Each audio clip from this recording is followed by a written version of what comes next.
खौफनाक युद्ध कभी हो सकता है।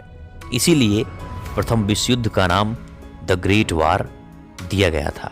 इसके पहले मैं प्रथम विश्व युद्ध की कहानी और एडोल्फ हिटलर की भी कहानी बता चुका हूँ।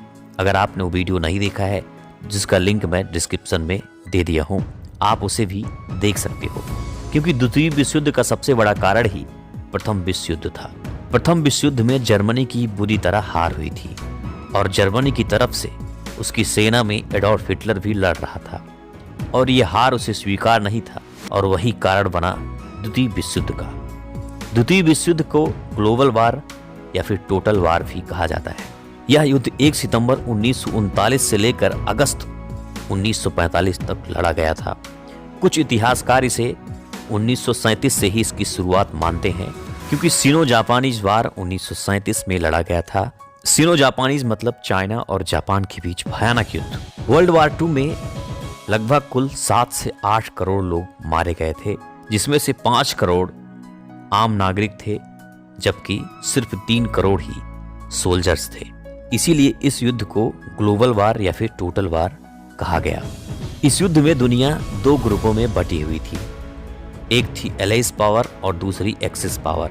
एलाइज पावर में UK, France, USA, Poland, USSR, China, Greece, ये सब कंट्रीज शामिल थे, जबकि एक्सिस पावर में जर्मनी, इटली और जापान शामिल थे।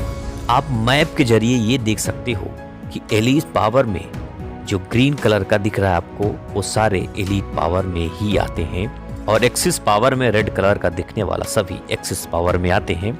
वैसे पूरी दुनिया किसी न किसी साइड जरूर थी, क्योंकि जो आपको येलो कलर में दिख रहा है सिर्फ वही देश न्यूट्रल थे। हमारा देश भारत भी एलीट पावर में शामिल था, क्योंकि भारत पर ब्रिटिश हुकूमत हुआ करती थी उस समय। द्वितीय विश्व युद्ध में जहां भारत ब्रिटिश हुकूमत के अंडर में जापान के खिलाफ और जर्मनी के खिलाफ लड़ रहा था, वहीं नेताजी सुभाष चंद्र बोस अपनी आजाद हिंद फौज के साथ मिलकर जापान की तरफ से और जर्मनी की तरफ से इस युद्ध को लड़ रहे थे। द्वितीय विश्व युद्ध का सबसे बड़ा कारण आखिर क्या माना जाता है? 1919 में प्रथम विश्व युद्ध के दौरान हुआ संधि, ट्रीटी ऑफ वर्साई, क्योंकि इस दौरान जर्मनी के बहुत सारे हिस्से कई सारे उसके पड़ोसी देशों ने कब्जा कर रखा था, और उसका एक मुख्य कारण था पेरिस समझौता। इन दोनों समझौते ने जर्मनी को दबा के रखा था। और फिर समय आता है 1933, जब जर्मनी की सत्ता हिटलर के हाथों में आती है और हिटलर जर्मनी के पूरा कमान अपने हाथों में ले लेता है, और फिर धीरे धीरे हिटलर ने अपनी खोई हुई जमीनों को वापस करना शुरू करता है और हुई हुई जितनी भी संधियां हुई थी सबको तोड़ना भी शुरू कर देता है। लेकिन उस समय कोई भी देश उसके खिलाफ कुछ बोलते नहीं है। लेकिन फिर समय आता है 1 सितंबर 1939 को सुबह 4:45 पर जर्मनी ने पोलैंड पर हमला कर दिया। आप मैप में देख सकते हो, ये है जर्मनी और ये है पोलैंड। कुछ ही घंटों में लाखों जर्मन सैनिक पोलैंड में प्रवेश कर गए। करीब 1 माह के युद्ध के बाद पोलैंड पर जर्मनी का कब्जा हो गया। फ्रांस और ब्रिटेन पोलैंड की कोई मदद नहीं कर पाए।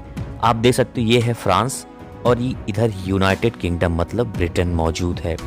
करीब 6 माह बाद हिटलर के निशाने पर फ्रांस और ब्रिटेन थे। उधर इटली में दूसरे तानाशाह मुसोलिनी की यूरोप में रोमन साम्राज्य की स्थापना के रूप में सत्ता विस्तार की लालसा बढ़ गई। पश्चिमी दुनिया के यूरोप के देशों में संघर्ष शुरू हो चुके थे, और इधर पूर्वी दुनिया में जापान एशिया पर हुकूमत चलाने की तमन्ना पाले था। साम्राज्य स्थापित करने के लिए जर्मनी, इटली, जापान ने लड़ाई शुरू कर दी थी। वर्ष 1940 में 9 अप्रैल को हिटलर ने यूरोपीय देश नॉर्वे पर भी हमला कर दिया। जर्मन सेना ने नॉर्वे को तो जीता ही, साथ ही उसके और जर्मनी के बीच आने वाले डेनमार्क को भी अपने कब्जे में ले लिया। इसके बाद कुछ ही महीनों में जर्मनी ने नीदरलैंड, बेल्जियम, लग्जमबर्ग हमले किए और उन्हें जर्मन साम्राज्य का हिस्सा बना लिया। इसी साल 5 जून को हिटलर ने करीब 15 लाख सैनिकों को लेकर फ्रांस पर भी हमला बोल दिया। महज 15 दिन में जर्मनी ने फ्रांस को परास्त कर दिया। इस तरह जर्मन सेना ब्रिटेन को छोड़कर लगभग पूरे यूरोप में अपना आधिपत्य जमा चुका था। इसके कुछ ही माह बाद जर्मनी ने ब्रिटेन पर भी हमला बोल दिया और इन दोनों में घमासान युद्ध चला। कई महीनों तक यह युद्ध चला। आखिरकार इसमें हिटलर को सफलता नहीं मिली और उसने ब्रिटेन के साथ युद्ध रोक दिया। उसने ब्रिटेन से बाद में निपटने का विचार किया और रूस से बिना किसी कारण के ही युद्ध की शुरुआत कर दी। और यही हिटलर का सबसे गलत फैसला साबित होता है, क्योंकि हिटलर के पतन की शुरुआत यहीं से शुरू होती है। रूस की सेना के सामने जर्मनी नहीं टिक सका, लाखों नाजी सैनिक मारे गए। रूस की सेना ने जर्मन सैनिकों को खदेड़ दिया।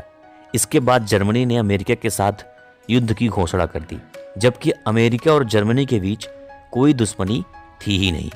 इसका सबसे बड़ा कारण था जापान। जापान ने 7 दिसंबर 1941 को अमेरिका के पर्ल हार्बर पर हमला कर दिया और इसके 4 दिन बाद ही हिटलर ने अमेरिका से युद्ध की शुरुआत कर दी। एशिया में जापान ब्रिटेन के साथ लड़ रहा था।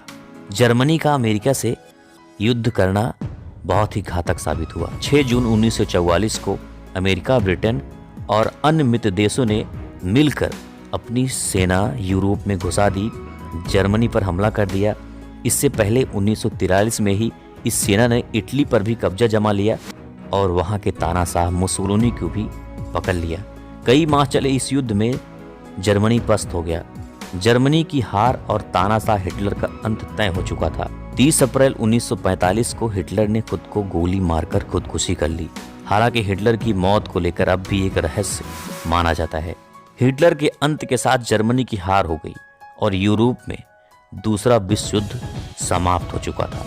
लेकिन अभी इधर एशिया में तो युद्ध जारी था। जापान ने मित्र देशों की नाक में दम कर रखा था। जापान ने अमेरिका तथा चीन के कुछ आइलैंड पर कब्जा कर लिए थे। अमेरिका ने पहले तो जापान को परमाणु हमले की चेतावनी दी, लेकिन जापान इससे भी नहीं माना। फिर आता है 6 अगस्त 1945, जब अमेरिका ने हिरोशिमा पर परमाणु बम फेंक दिया, जिसमें लगभग 2 लाख लोग मारे गए। इस पर भी जापान अपने अभियान में रुका नहीं और फिर 9 अगस्त को दूसरा परमाणु हमला नागासाकी पर अमेरिका ने कर दिया, जिसमें भी लाखों लोग मारे गए। और इसके बाद इस महाविभीषिका के साथ दूसरा युद्ध भी समाप्त हो गया। वैसे इस तरह का हमला बहुत ही गलत था। इसका परिणाम आज भी लोग भुगत रहे हैं। दोस्तों, द्वितीय विश्व युद्ध समाप्त हो चुका था। इधर भारत पर अभी भी अंग्रेजी हुकूमत थी।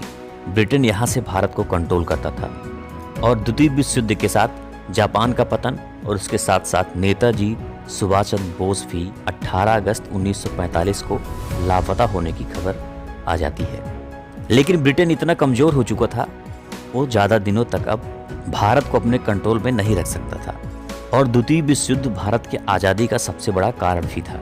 उसके कुछ ही सालों बाद भारत आज़ाद भी हो गया था। तो ये कहानी थी द्वितीय विश्व युद्ध की। आपको कहानी अच्छी लगी तो वीडियो को लाइक करें और आपने अगर अभी तक